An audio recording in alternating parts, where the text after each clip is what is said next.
नमस्कार साथियों, कैसे हो आप सब लोग। आज हम बात करेंगे राहुल गांधी की वायनाड सीट से संबंधित, जो कि आज लोकसभा सेक्रेटेरिएट से नोटिस निकाल करके उनको इस सीट से बर्खास्त कर दिया गया है।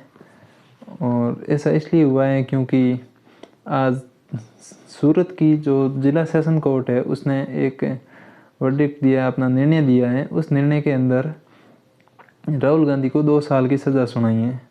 जैसा कि आप जानते हैं कि 1951 के पीपल रिप्रेजेंटेशन एक्ट के अंदर ये माना गया है कि 2 साल से अधिक अगर किसी सांसद को सज़ा होती है तो उसकी सदस्यता रद्द कर दी जाएगी। इसके अलावा 2-3 प्रावधान और भी हैं, जैसे आर्टिकल 102 के अंदर है, आर्टिकल 191 के अंदर है।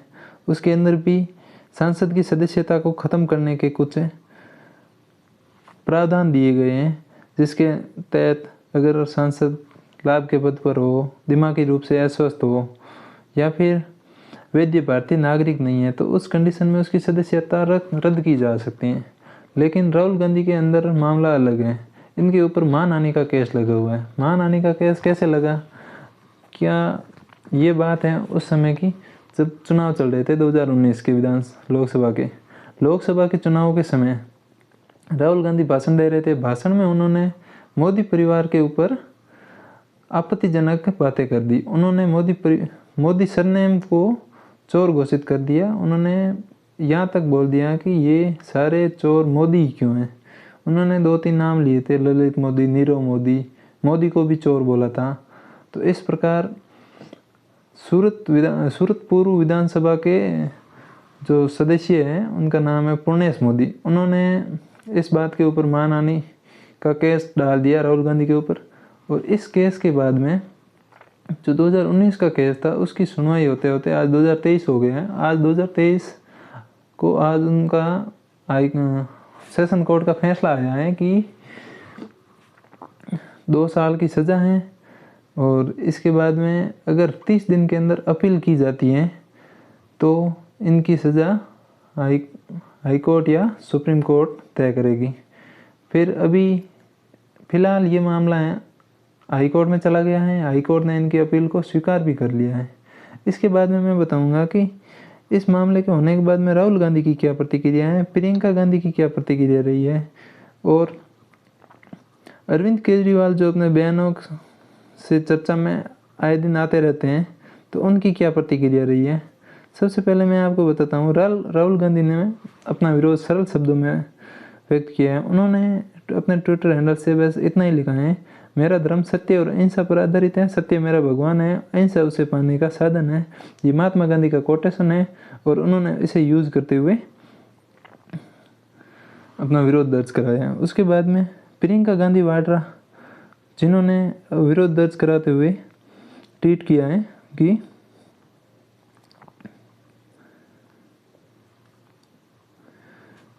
डरी हुई सत्ता की पूरी मशीनरी साम दाम दंड भेद लगाकर राहुल गांधी जी की आवाज़ को दबाने की कोशिश कर रही है। मेरा भाई न कभी डरे न कभी डरेंगे, सच बताते हुए जिए हैं, सच बोलते रहेंगे, देश के लोगों की आवाज़ उठाते रहेंगे, सच्चाई की ताकत व करोड़ों देशवासियों की प्यार उनके साथ है। इसके साथ कांग्रेस के अध्यक्ष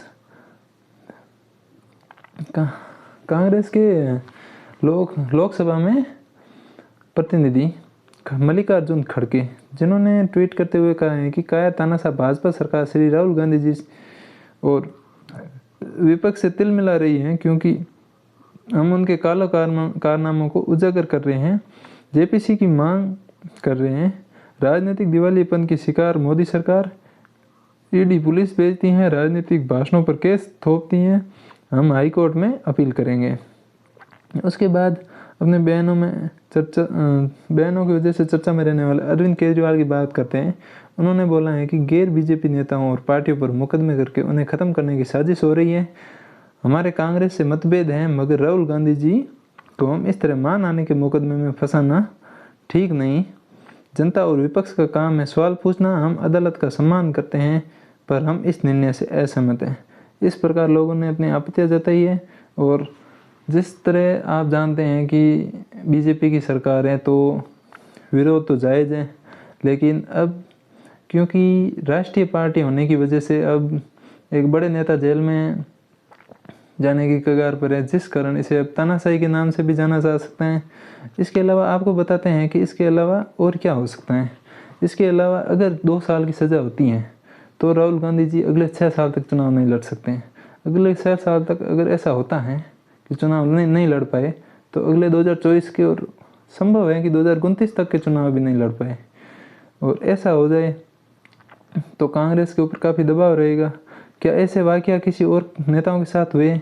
तो मैं आपको बताना चाहूँगा कि लालू यादव भी इसी तरह के केस के अंदर, चारा घोटाले के केस में अपनी संसद की सदस्यता गंवा चुके हैं।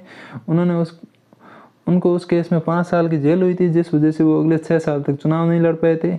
इसके अलावा एक और नेता है कुलदीप सेंगर, उनको भी उम्र कैद होने पर विधानसभा की सदस्यता ख़त्म हो गई थी उनकी। उसके बाद रशीद मसूद, अशोक चंदेल, इन्हें भी उम्र कैद होने पर विदाई की गई इनकी। इस प्रकार इन नेताओं की कोर्ट के द्वारा विदाई ख़त्म कर दी गई सज़ा सुनाकर। एक बात और है कि 2013 में जब मनमोहन सिंह की सरकार थी तब आरपी एक्ट में थोड़ा संशोधन करने की बात की थी उन्होंने।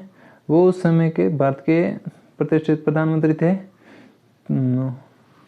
उन्होंने एक बिल पास किया था, जिस बिल के अंदर उन्होंने इस 2 वर्ष से अधिक की सज़ा वाले को थोड़ा सा लचीला बनाने की कोशिश की थी। उनमें थोड़ा समय मिल जाता था अगर वो बिल पारित हो जाता तो, लेकिन राहुल गांधी ने सबके सामने आके वो बिल फाड़ दिया था, जिसकी वजह से मनमोहन सिंह की काफ़ी किरकिरी भी हुई थी। उस समय अगर वो बिल पास हो जाता तो आज राहुल गांधी इतने बुरे नहीं फंसते जितने आज फंसे हुए हैं। धन्यवाद। Like, share and comment.